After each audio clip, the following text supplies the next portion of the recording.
திருச்சியை நோக்கி எல்லா திசைகளும் திருச்சியை நோக்கி எல்லா மக்களும் திருச்சியை நோக்கி. இங்க பாருங்க, திரும்புற திசையெல்லாம் கருப்பு சிவப்பு.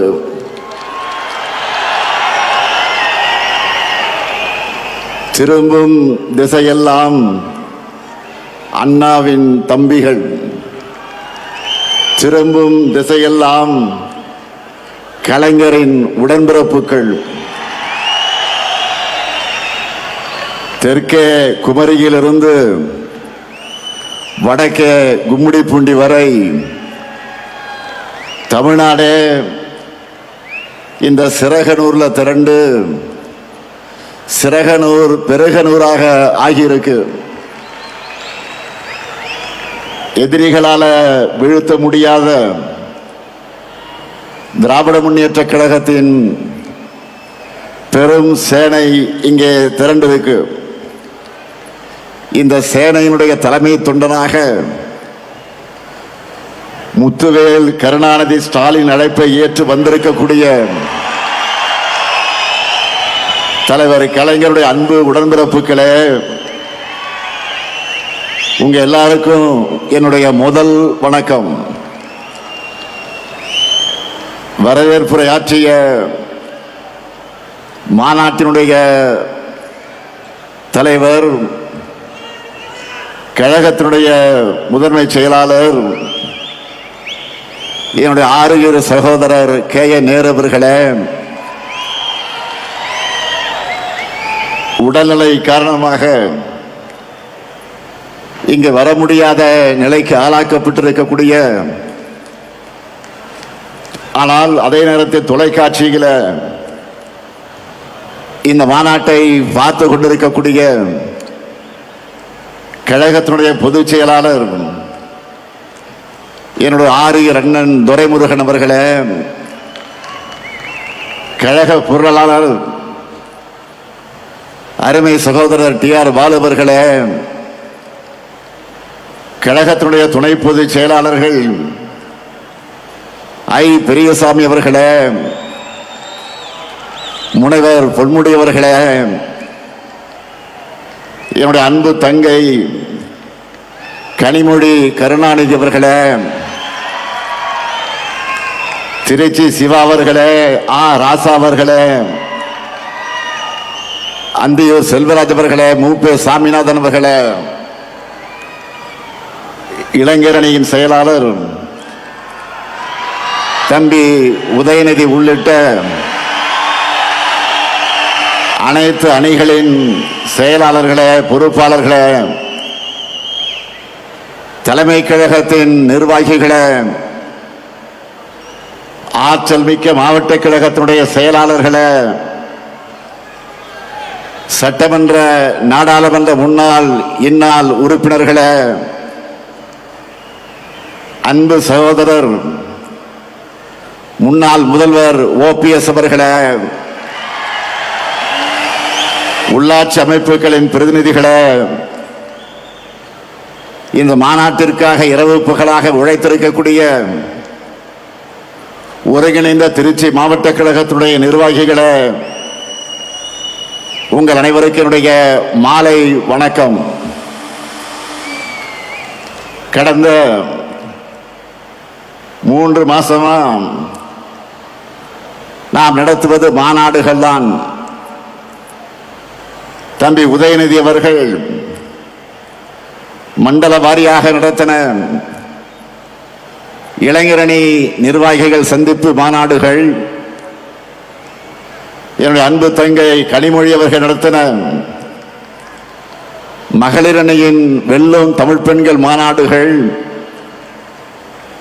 சென்னை, மதுரை, கோவை, திருப்பத்தூர் என மண்டல அளவிலே நடத்தப்பட்ட பூத் நிர்வாகிகளுடைய பயிற்சி மாநாடுகள்னு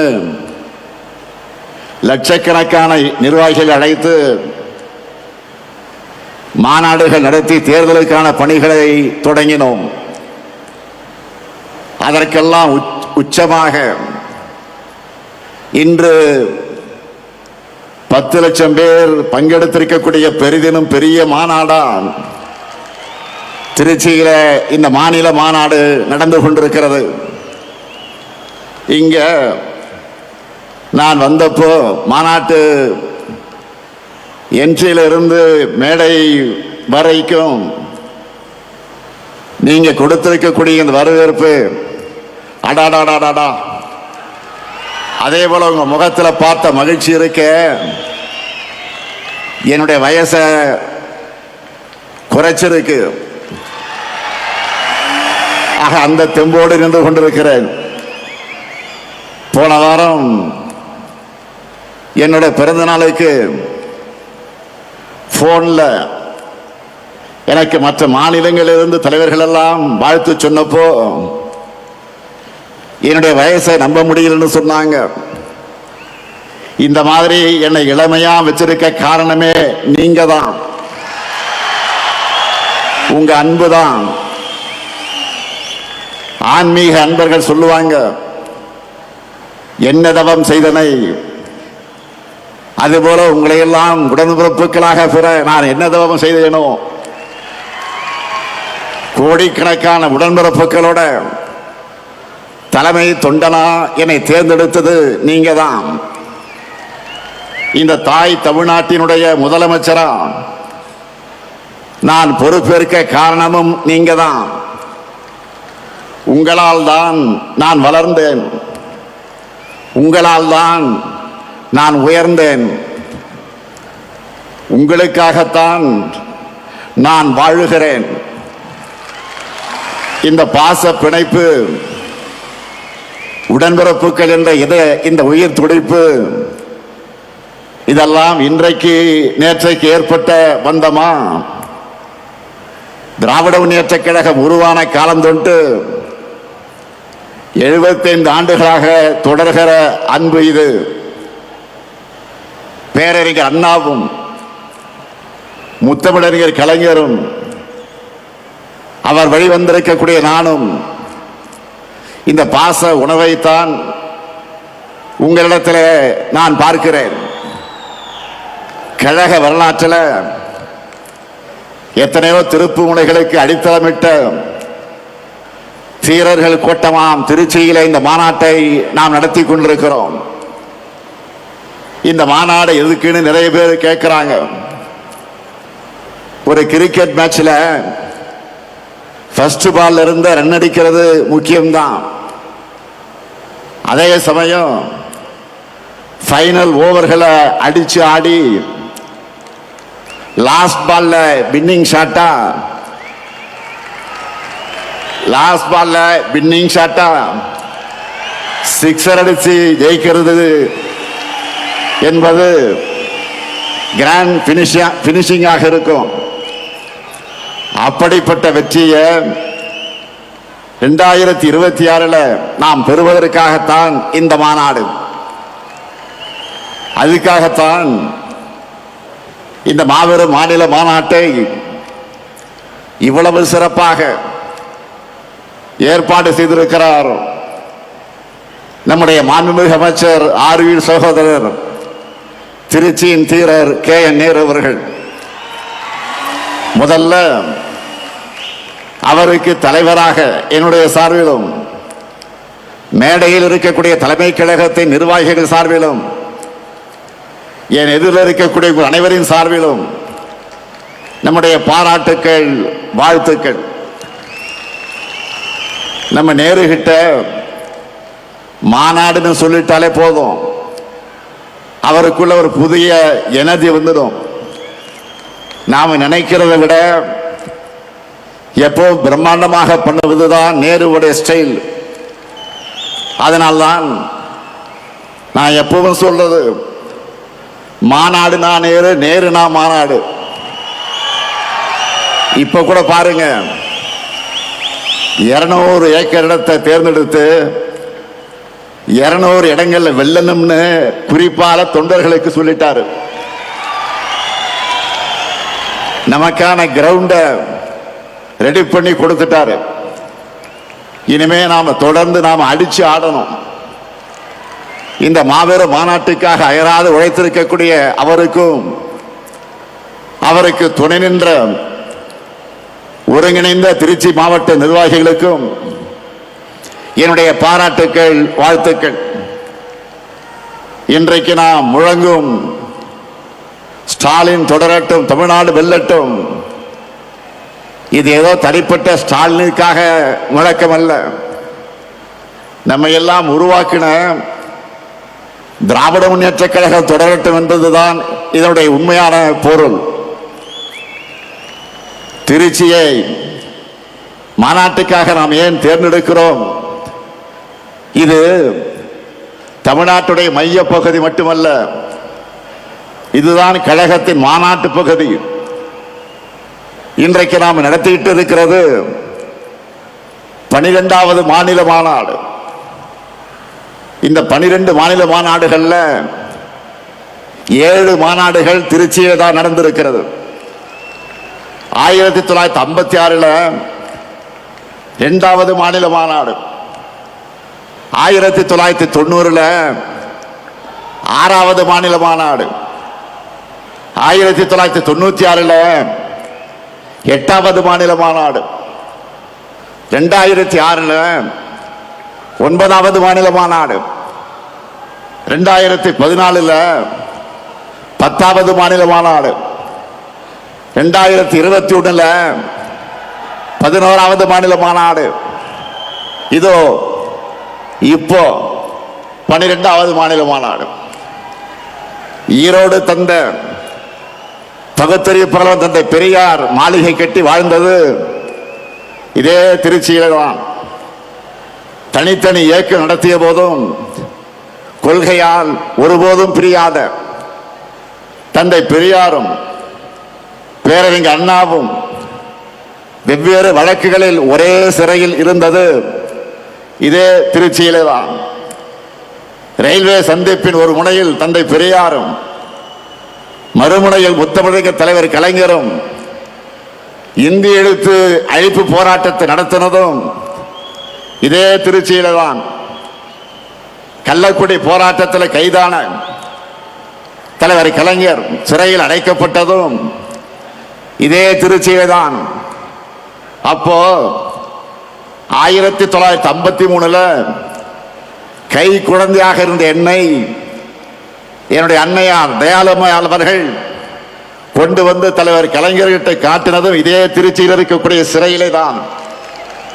இது மட்டுமா, தலைவர் கலைஞர் அவர்கள் முதல்ல சட்டமன்றத்திற்கு தேர்ந்தெடுத்து அனுப்பிய குளித்தலை தொகுதி இருந்ததும் இதே திருச்சியிலே தான். அடுத்து பேரறிஞர் அண்ணாவுடைய மறைவுக்கு பின்னால் தலைவர் கலைஞர் அவர்கள் நமக்கு 50 முழக்கங்களை தந்ததும் இதே திருச்சியில தான்.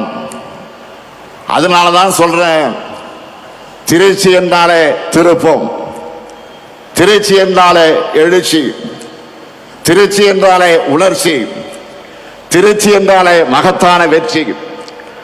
அப்படிப்பட்ட திருச்சியில இன்றைக்கு ஒரு மாபெரும் வரலாற்று கடமையை நிறைவேற்றத்தான் நாம் கூடியிருக்கிறோம். 1956 இதே திருச்சி மாநாட்டில் தான் லட்சக்கணக்கான தொண்டர்கள் வாக்களிக்க கழகம் தேர்தலில் போட்டியிட வேண்டும் என்ற முடிவை பேரறிஞர் அண்ணா அவர்கள் எடுத்தார்கள். அது நடந்து 70 ஆண்டுகள் ஆகியிருக்கிறது.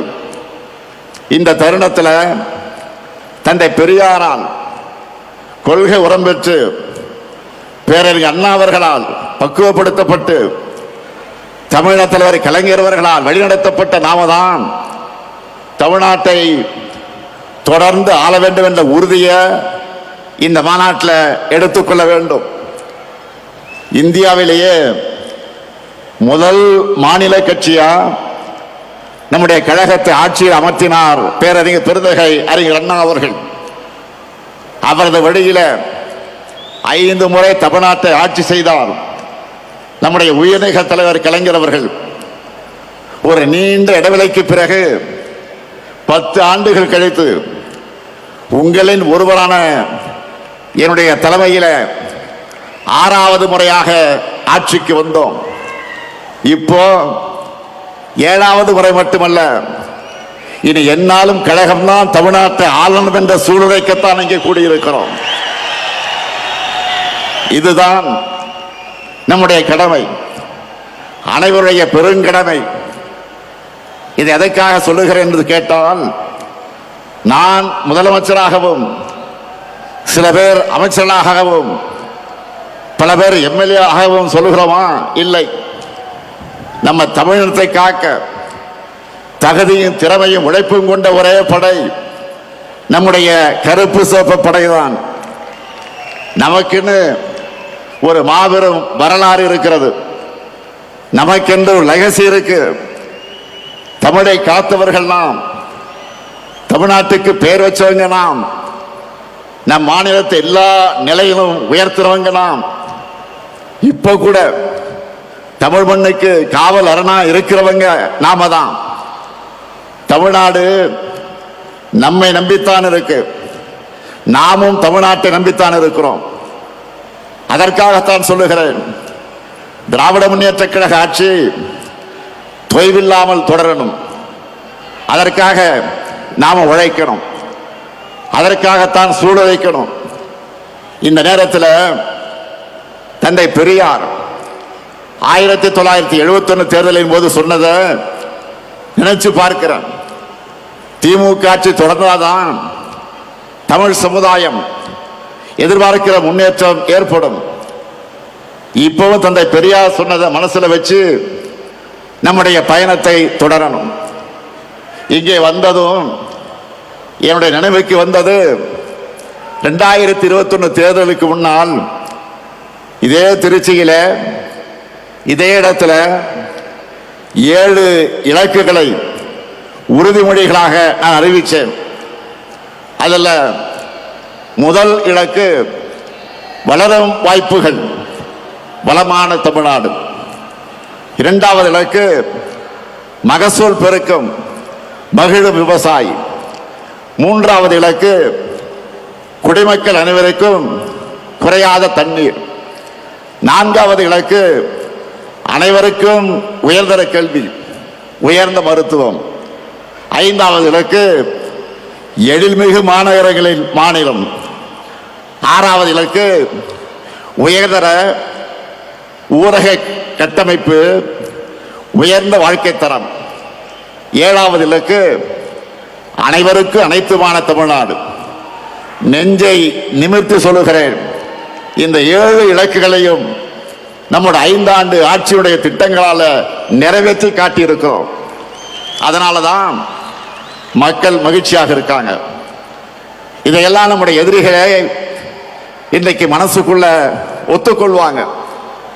காரணம், யாராலும் மறைக்க முடியாத, மறுக்க முடியாத உண்மை இது. தமிழ்நாட்டை தொடர்ந்து புறக்கணிக்கிற ஒன்றிய பாஜக அரசு கூட நம்பர் 1 மாநிலம் தமிழ்நாடுன்னு சொல்றாங்க.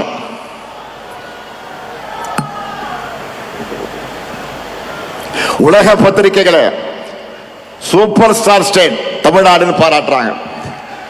அந்த அளவுக்கு நாம கெத்தா முன்னேறி இருக்கிறோம். கடந்த 5 ஆண்டுகள்ல நாம செஞ்சிருக்கக்கூடிய சாதனைகளை நினைச்சு பாருங்க. எத்தனை நெருக்கடிகள், எத்தனை பிரச்சனைகளை தகர்த்து நாம முன்னேறி இருக்கோம். 3 நாட்களுக்கு முன்னாடி கூட சென்னையில் 2030க்கான 14 உறுதிமொழிகளை ஸ்டாலின் ஸ்டேட்மெண்ட்னு நான் அறிவித்தேன். அந்த மேடையில் அமைச்சர்கள் ஒவ்வொரு துறையிலும் நம்ம என்ன சாதிச்சிருக்கிறோம்னு சொன்னாங்க.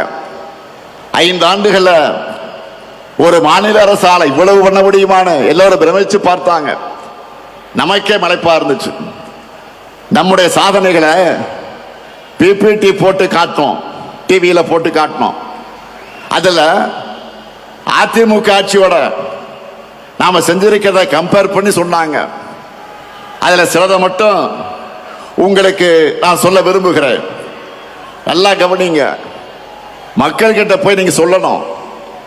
கடந்த 2016 2021 அதிமுக ஆட்சியில் தொழில் முதலீட்டுக்காக போடப்பட்ட புரிந்துணர்வு ஒப்பந்தங்கள் எவ்வளவு தெரியுமா? 471. இதுவே நம்ம திராவிட மாடல் ஆட்சியில் 1190 புரிந்துணர்வு ஒப்பந்தங்கள் போட்டிருக்கிறோம். கடந்த கால ஆட்சியில் ஈர்த்த முதலீடு, அதிமுக ஆட்சியில் ஈர்த்த முதலீடு 4,13,414 கோடி தான். ஆனா நம்ம ஆட்சி காலத்தில் 12,54,133 கோடி ரூபாய்க்கான முதலீடுகளை ஈர்த்திருக்கிறோம். 3 மடங்கு அதிகம். 2016 21 புதுசா 4 சிப்காட் தொழிற்பூங்காக்களை தொடங்கினாங்க. அதிமுக ஆட்சியில் 4 தான் சிப்காட் தொழிற்பூங்கா. ஆனா நாம 33 புது சிப்காட் தொழிற்பூங்காக்களை தொடங்கி இருக்கிறோம். ஸ்டார்ட் அப் நிறுவனங்கள் எடுத்துக்கிட்டா 2021 வரைக்கும் இருந்த எண்ணிக்கை, அதிமுக ஆட்சியில் இருந்த எண்ணிக்கை எவ்வளவு தெரியுமா? 2045. இப்போ நம்ம ஆட்சியில் 13,500க்கு மேற்பட்ட ஸ்டார்ட் அப் நிறுவனங்களை நம்ம ஆட்சியில் தொடங்கி இருக்கிறோம். அடுத்து வேளாண் துறை 2016 21 வரைக்கும் அவங்க ஆட்சியில் 57.26 லட்சம் ஹெக்டராக இருந்த மொத்த சாகுபடி பரப்பை இப்போ 62.32 லட்சம் ஹெக்டராக உயர்த்தி இருக்கிறோம். 5 வருஷத்துல 5 லட்சம் ஹெக்டர் உயர்ந்திருக்கு. கடந்த ஆட்சி காலத்தில் 1.3 லட்சம் விவசாயிகளுக்கு தான் இலவச மின் இணைப்பு கொடுத்தாங்க. ஆனா நம்முடைய ஆட்சியில் 2 லட்சத்துக்கு அதிகமான விவசாயிகளுக்கு இலவச மின் இணைப்பு கொடுத்திருக்கிறோம். 2016-21 அண்ணல் அம்பேத்கர் அயலக உயர்கல்வி உதவித்தொகை திட்டத்தில் படித்த மாணவருடைய எண்ணிக்கை எவ்வளவு தெரியுமா? 2 பேர் தான் அதிமுக ஆட்சியில். ஆனா நம்ம திராவிட மாடல் ஆட்சியில் 386 மாணவர்களுக்கு 160 கோடி ரூபாய் உதவித்தொகை கொடுத்து படிக்கிறாங்க. அதே போல ஆதிதிராவிட மகளிருக்காக நன்னிலம் நிலவுடைமை திட்டத்தில் அதிமுக ஆட்சியில் பயனடைந்த பெண்கள் எவ்வளவு தெரியுமா? 40 பேர் தான். 40 லட்சம் ரூபாய் கொடுத்தாங்க. அதுவே நம்ம திராவிட மாடல் ஆட்சியில் 1026 பெண்களுக்கு சுமார் 50 கோடி ரூபாய் வழங்கி இருக்கிறோம். எவ்வளவு பெரிய வித்தியாசம்!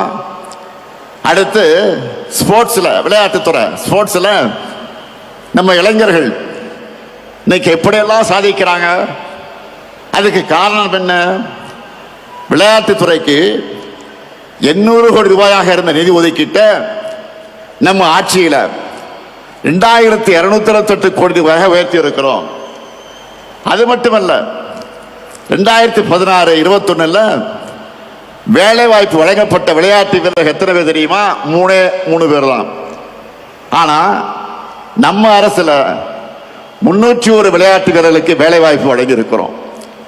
இப்படி எல்லா துறையிலும் லிஸ்ட் இருக்கு. மக்கள் பெரும் சுமையாக கருதுகிற மெடிக்கல் செலவுகள் போன ஆட்சியில் முதலமைச்சருடைய விரிவான காப்பீட்டு திட்டத்தில் 49 லட்சம் பேர் பயனடைஞ்சவங்க. அந்த எண்ணிக்கையை நம்ம ஆட்சியில் 90 லட்சமாக உயர்த்தி இருக்கிறோம். அதுக்கு காரணம் நம்ம அரசுல 72,000 இருந்த வருமான வரம்பை 1,20,000 உயர்த்தி கொடுத்தோம். இப்படி எல்லாவற்றிலும் 2 மடங்கு 3 மடங்கு ஏன் பல மடங்கு உயர்த்தி சாதனைகளை படைச்சிருக்கிறோம். இதுதான் வளர்ச்சி. அதனால்தான் வரலாற்றே இல்லாத அளவுக்கு 14 ஆண்டுகள் கழிச்சு நம்ம ஆட்சியில் 11.19 விழுக்காடு பொருளாதார வளர்ச்சியை நம்முடைய மாநிலம் அடைந்திருக்கிறது. நானும் தொடர்ந்து ஒவ்வொரு மேடையிலும் நம்முடைய சாதனைகள் டேட்டாவோடு சொல்லிக்கிட்டு இருக்கிறேன். செஞ்சதை கூட நம்மளால முழுசா சொல்ல முடியல. அந்த அளவுக்கு ஒரு மிகப்பெரிய பட்டியல் இருக்கு. நம்ம திட்டங்களால பயனடைந்திருக்கக்கூடிய எண்ணிக்கை மட்டும் சொல்ல கொஞ்சம் கேளுங்க. கலைஞர் மகளிர் உரிமை தொகை 1,31,00,000 பேர். காலை உணவு திட்டம் 19,34,000 குழந்தைகள். புதுமை பெண் திட்டம் 6,95,000 மாணவிகள். தமிழ் புதல்வன் திட்டம் 5,40,000 மாணவர்கள். நான் முதல்வன் திட்டம் 49,90,000 பயிற்சி சான்றிதழ்கள். விடியல் பயணம் திட்டம் 910 கோடி பயணங்கள். மக்களை தேடி மருத்துவம் 2,56,00,000 பேர். இன்னும் காப்ப நம்மை காக்க 48 திட்டம் 4 லட்சத்துக்கு அதிகமான உயிர்கள். பல்வேறு ஓய்வூதிய திட்டங்கள் மூலமா 30,50,000 பேர். பட்டா பெற்றவங்க 23,56,000 பேர். உங்களால டோட்டல் போட முடிஞ்சுதா இல்லையா? இன்னும் ஏராளமா இருக்கு, பெரிய லிஸ்டே இருக்கு. ஆனா அதையெல்லாம் நீங்க டோட்டல் போட்டு மக்கள் கிட்ட சொல்லணும். இப்போ தெரியுதா ஏன் நான் அடிக்கடி வெல்வோம் 200 வெல்வோம் 200 சொல்றேன்னு? இவ்வளவு செஞ்சிருக்கிறோம். 200 தொகுதி உறுதியா இல்லையா? கேட்கல. உறுதியா இல்லையா? 200 தொகுதி உறுதியா இல்லையா? மகிழ்ச்சி. நீங்க பிரச்சாரத்துக்கு போறப்போ மக்கள் யாரை கேட்டீங்கனாலும் அவங்க நம்ம அரசோட திட்டங்கள்ல பயனடைந்தக்கூடியவங்களாக இருப்பாங்க. நம்ம அரசின் திட்டங்களோட பயனாளிகள் வாக்களிச்சாலே போதும். நாம தான் ஃபுல் ஸ்வீப்பில் போனோம், முழு வெற்றி அடைவோம். கவலைப்படாதீங்க. அதான் இப்படி சொன்ன, புரியுதா உங்களுக்கு? அதை உறுதி செய்ய வேண்டியதுதான் உங்களுடைய பணி. இதே திருச்சி சிறகனூர்ல 5 ஆண்டுகளுக்கு முன்னாடி நான் சொன்ன வாக்குறுதிகளை நிறைவேற்றி காட்டிட்டு இன்றைக்கு மக்கள் முன்னாடி தெம்பா நம்பிக்கையா நிற்கிறேன். அடுத்து விரைவில் விரிவான தேர்தல் அறிக்கை தங்கை கனிமொழி தலைமையில் தயாராகி கொண்டிருக்கிறது. விரைவில் அது வெளியிட போறோம். சமீபமாக கவனிச்சிங்களா? மற்ற அரசியல் கட்சிகள் எல்லாம் ஏதோ இன்ஸ்டால்மெண்ட்ல தேர்தல் அறிக்கையை வெளியிட்டு இருக்காங்க. அதுல என்ன அறிவிக்கிறாங்க? நம்முடைய திராவிட மாடல் சார்பில் நாம் நிறைவேற்றி கொண்டிருக்கக்கூடிய திட்டங்களை டாப் அப் பண்ணி அப்படியே காப்பி எடுத்து அறிவிக்கிறாங்க. அவ்வளவுதான். ஏன்னா அவங்களுக்கும் வேற வழி இல்லை. நம்ம ஆட்சியில நிறைவேற்றிருக்கக்கூடிய திட்டங்களை இனி யாராலும் மாற்ற முடியாது, எவராலும் நிறுத்த முடியாது. யோசிச்சு பாருங்க. நாம வழங்குகிற மகளிர் உரிமை தொகையை யாராலும் நிறுத்த முடியுமா? முடியவே முடியாது. அப்படி அவங்க நினைச்சால அவங்க வீட்டு பெண்களை அவங்களுக்கு கட்சிக்கு ஓட்டு போட மாட்டாங்க, வீட்டை விட்டு வெளில அனுப்பிச்சிடுவாங்க. அதனாலதான் இப்ப அதிகப்படுத்தி அறிவிக்கிறாங்க. அடுத்து பள்ளி குழந்தைகளுக்கான காலை உணவு திட்டத்தை யாராவது கை வைக்க முடியுமா? சொல்லுங்க, முடியுமா? அந்த குழந்தைகளை பட்டினி போட்டா தமிழ்நாட்டு மக்கள் அவங்க சும்மா விட மாட்டாங்க. அதே மாதிரி பெண்களுக்கான விடியல் பயண திட்டத்தை அவங்களால மாற்ற முடியுமா? முடியாது. இன்னும் இருக்கு. உயர்கல்விக்கு உறுதுணையா இருக்கிற புதுமை பெண் திட்டம், தமிழ் புதல்வன் திட்டம், நான் முதல்வன் திட்டம், இதையெல்லாம் தடுக்கவோ நிறுத்தவோ எந்த கட்சியாவது யோசிக்க முடியுமா? முடியாது. அது மட்டுமல்ல, முதியவர்களுக்கு வீடு தேடி ரேஷன் தரக்கூடிய தாயுமானவர் திட்டம், வீடு தேடி மருத்துவம் தரக்கூடிய மக்களை தேடி மருத்துவம் திட்டம், இதையெல்லாம் தொடர மாட்டோம் எந்த கட்சியாவது வாய் திறக்க முடியுமா? முடியுமா? சொல்லுங்க. இப்படி எவராலும் மாற்ற முடியாத திட்டங்கள் தான் இந்த முத்துவேல் கருணாநிதி ஸ்டாலினுடைய திட்டங்கள். அவங்களுக்கு தேர்தல் அறிக்கைக்கு கண்டென்ட் கொடுக்கிறத இந்த ஸ்டாலினுடைய திட்டங்கள் தான். அதனால்தான் உறுதியோடு சொல்றேன், இந்த திட்டங்கள் தமிழ்நாட்டில் இருக்கிற வரைக்கும் இந்த முத்துவேல் கருணாநிதி ஸ்டாலின் தான் தமிழ்நாட்டை ஆளுவான். நாம இவ்வளவே செஞ்சுட்டு மக்கள் கிட்ட வாக்கு கேட்கிறோம். ஆனா அதிமுக கூட்டணி சாரி அப்படி சொன்னா மோடி அமித்ஷாவும் கோச்சிப்பாங்க. என்டிஏ கூட்டணி சொல்லணும். கூட்டணிக்கு பேர் வைக்க கூட முடியாத நிலையில தான் இன்றைக்கு அதிமுக இருக்கு.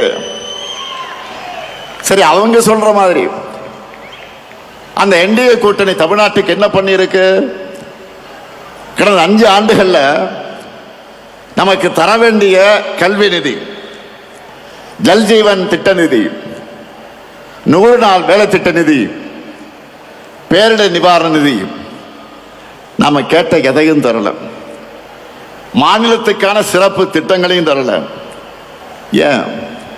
கோவை, மதுரை, திருச்சி இந்த மாவட்டங்களுடைய மெட்ரோ உள்ளிட்ட எந்த உட்கட்டமைப்பு திட்டங்களுக்கு அனுமதி தரல.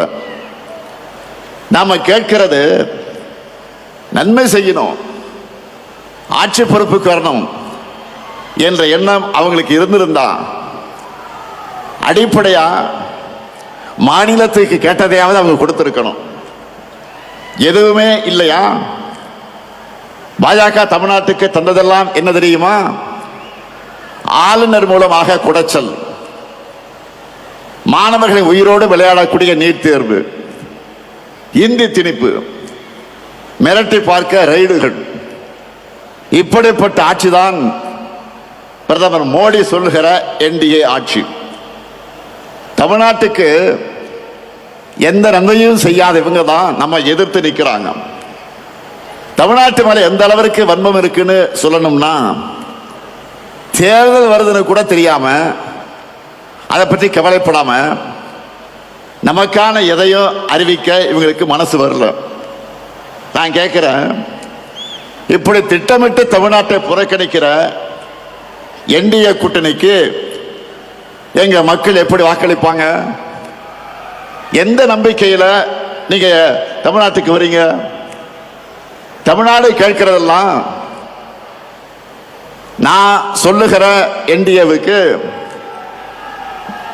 நோ சொல்லக்கூடிய, நமக்கு கொடுப்பதெல்லாம் கேட்பதையெல்லாம் நோ என்று சொல்லக்கூடிய என்டிஏவுக்கு தமிழ்நாடு நோ தான் சொல்லும். இங்க உங்களுக்கு எப்பவும் நோ என்ட்ரி தான். உங்க டப்பா என்ஜினுக்கு தமிழ்நாடு எப்பவுமே நோ என்ட்ரி தான் சொல்லும்.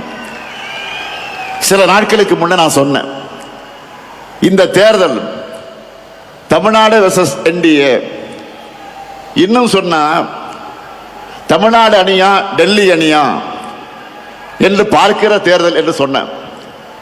உடனே நம்ம எதிரிகள் என்ன சொன்னாங்க? இது சட்டமன்றத்திற்கு நடக்கிற தேர்தல் தானே, இதை ஏன் தமிழ்நாடு வெர்சஸ் என்டிஏன்னு திமுக சொல்லுது? தமிழ்நாட்டுக்கு டெல்லிக்குமான தேர்தல் ஏன் ஸ்டாலின் சொல்றாரு அப்படின்னு கேட்கிறாங்க. திமுக என்கிற மாபெரும் இயக்கம் தேர்தல் நேரத்தில் மட்டும் மக்கள் கிட்ட வரக்கூடிய கட்சி அல்ல, மக்களின் உரிமைகளுக்காக எப்போதும் களத்தில் நிற்கக்கூடிய கட்சி. எங்களுக்கு தெரியும், தமிழ்நாட்டோட, தமிழ் மொழியோட, தமிழ் பண்பாட்டோட உண்மையான எதிரி யார் என்று எங்களுக்கு எல்லாமே தெரியும். அந்த எதிரியை எதிர்க்கக்கூடிய தெம்பும் திராணியும் கொண்ட ஒரே இயக்கம் திமுக என்பது மக்களுக்கு நல்லா தெரியும். அதிமுக என்கிற முகவடியை போட்டுக்கிட்டு வந்தா எங்களுடைய தமிழ்நாட்டு மக்களுக்கு உங்களை அடையாளம் தெரியாம போயிடுமா? உங்களுடைய முகத்திலே கிழிச்சு தமிழ்நாட்டு மக்கள் கிட்ட நாங்க அம்பலப்படுத்துவோம். தமிழ்நாட்டை எப்படியாவது நம்ம கிட்ட இருந்து விழுங்கி விடலாம் என்று நினைக்குது இந்த காவி கூட்டம். எங்க கருப்பு பொட்டால் இருக்கிறவரை அது நடக்கவே நடக்காது. உங்க அப்பனே வந்தால் நடக்காது, நடக்க விட மாட்டோம். இது அவங்களுக்கு எல்லாம் தெரியும். அதனாலதான் அதிமுக என்ற கட்சியை கொஞ்சம் கொஞ்சமாக விழுங்குறாங்க. அரசியல்ல நேர் எதிரியா இருந்தாலும் அதிமுக தொண்டர்கள் மேல நாங்கள் உண்மையாக பரிதாபப்படுகிறோம். அவங்களுடைய உணர்வுக்கு மாறாக கட்சியை கொண்டு போய் டெல்லியில் அடமானம் வச்சுட்டாரு பழனிசாமி. தன் சொந்த நலனுக்காக, சுயநலத்திற்காக எப்படியாவது முதலமைச்சராக ஆகணும் என்ற நப்பாசையில் பழனிசாமி அடிமையாக கிடக்கிறாரு.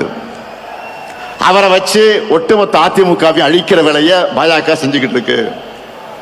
இப்போ கூட பீகார்ல என்ன நடக்குது நாடே பார்க்குத. பீகார் மாநிலத்தில் இதுவரை பாஜக முதலமைச்சர் இருந்ததே கிடையாது. நிதிஷ்குமார் அவர்களை முன்னிறுத்தி தேர்தலை ஜெயிச்சுட்டு இப்ப காரியம் ஆனதும் அவரை ஓரங்கட்டிட்டு பாஜக முதலமைச்சரை உள்ள கொண்டு வர போறாங்க. இதையே தான் தமிழ்நாட்டிலையும் பண்ணலாம்னு ட்ரை பண்றாங்க. நான் அடிச்சு சொல்றேன், சேலஞ்ச் பண்ணி சொல்றேன், இந்த முத்துவேல் கருணாநிதி ஸ்டாலினும் எங்க திமுக இருக்கிறவரை பாஜகவால் தமிழ்நாட்டை ஆள முடியவே முடியாது. நீங்க அந்தர்பல்ட்டி அடிச்சாலும், என்ன முகமடி போட்டு கொண்டு வந்தாலும், புதுசா யாரை கூட்டிக்கிட்டு வந்தாலும், எத்தனை ஏவல் அமைப்புகளை வச்சு மிரட்டி பார்த்தாலும் தமிழ்நாடு எப்பவுமே உங்களுக்கு அவுட் ஆஃப் கண்ட்ரோல் தான். நாங்கள் பார்க்காத படையெடுப்பா, திமுக பார்க்காத மிரட்டலாம். நீங்க இந்தியா மேப்பில் இருக்க எந்த மாநிலத்து மேல வேணுமானாலும் காவி அடிச்சிடலாம். ஆனா தமிழ்நாட்டில் உங்க பாச்சா பலிக்கவே பலிக்காது. இங்க எப்பவுமே நாங்க தான், எங்க மண்ணில் நாங்க தான் ஜெயிப்போம், நாங்க மட்டும்தான் ஜெயிப்போம். இங்க கூடி வைக்கக்கூடிய ஒவ்வொரு உடன்பிறப்பும் மக்கள் கிட்ட போகும்போது சொல்ல வேண்டியது என்ன? நடக்க இருக்கிற தேர்தல் திமுக வெர்சஸ் என்டிஏ கிடையாது, தமிழ்நாடு வெர்சஸ் என்டிஏ. இன்னும் எளிமையா சொல்லணும்னா, வெல்லப்போவது தமிழ்நாடு அணியா டெல்லி அணியா என்பதுதான் 2026 தேர்தல். இதுல தமிழ்நாடு அணி வெற்றி பெறணும்னா திமுக தலைமையிலான மதச்சார்பற்ற முற்போக்கு கூட்டணி தான் வெற்றி பெறணும். உங்க வாக்குகளை திமுகவுக்கும் கூட்டணி கட்சிகளுக்கும் போடுங்கன்னு கேளுங்க. இதுதான் நீங்க அடுத்த 2 மாசத்துக்கு இடைவிடாம மக்கள் கிட்ட பரப்ப வேண்டிய மெசேஜ்.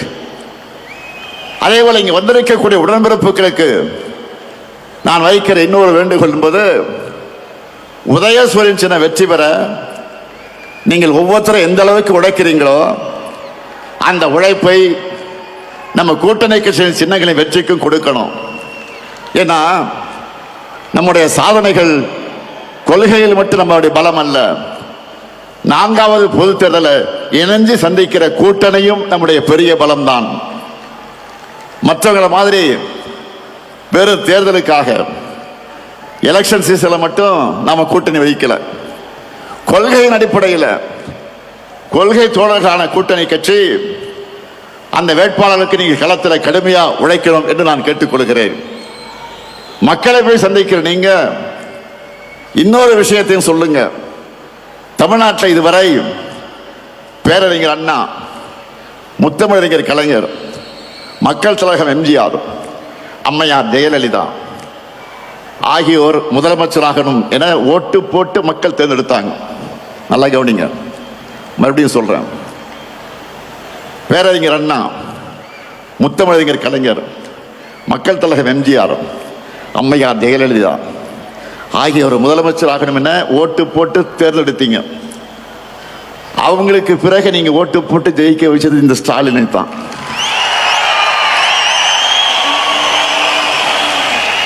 கடந்த 5 ஆண்டு செய்திருக்கக்கூடிய சாதனைகளை விட அடுத்த 5 ஆண்டுகள் இன்னும் தமிழ்நாட்டுக்கு அதிக சாதனைகளை செய்வார் எங்க தலைவர். தைரியமா சொல்லுங்க மக்களிடத்துல. தமிழ்நாட்டை தொடர்ந்து நம்பர் 1 மாநிலமாக்க எங்க தலைவருக்கு ஆதரவு கொடுங்க, நம்பிக்கையோடு வீடு போய் சொல்லுங்க. நம்மால பயனடைஞ்ச அவங்க நிச்சயம் உங்களை வரவேற்பாங்க. இந்த ஸ்டாலின் தலைமையிலான திராவிட மாடல் ஆட்சி தான் சொன்னதை செய்யும், சொல்லாததையும் செய்யும் என்பது மக்களுக்கு நல்லா தெரியும். அதனால தேர்தலுக்காக உழைக்க நான் ரெடி, நீங்க ரெடியா? நம் மண் மொழி மக்களை காக்க நான் ரெடி, நீங்க ரெடியா? திராவிட மாடல் 2.0க்கு நான் ரெடி, நீங்க ரெடியா? நம்முடைய வெற்றி கழகத்தோட வெற்றி மட்டுமல்ல, ஒட்டுமொத்த தமிழ்நாட்டின் வெற்றி. அதை உணர்ந்து உழைக்கணும். 7வது முறையும் நாம தான், இனி எப்போது நாம தான். திருச்சியின் எழுச்சி தமிழ்நாடு எங்கும் பரவட்டும், திராவிட மாடல் நல்லாட்சி தொடரட்டும், தமிழ்நாடு வெல்லட்டும். மீண்டும் வெல்வோம், மீண்டும் மீண்டும் வெல்வோம், வெல்வோம் ஒன்றாக. நன்றி, வணக்கம்.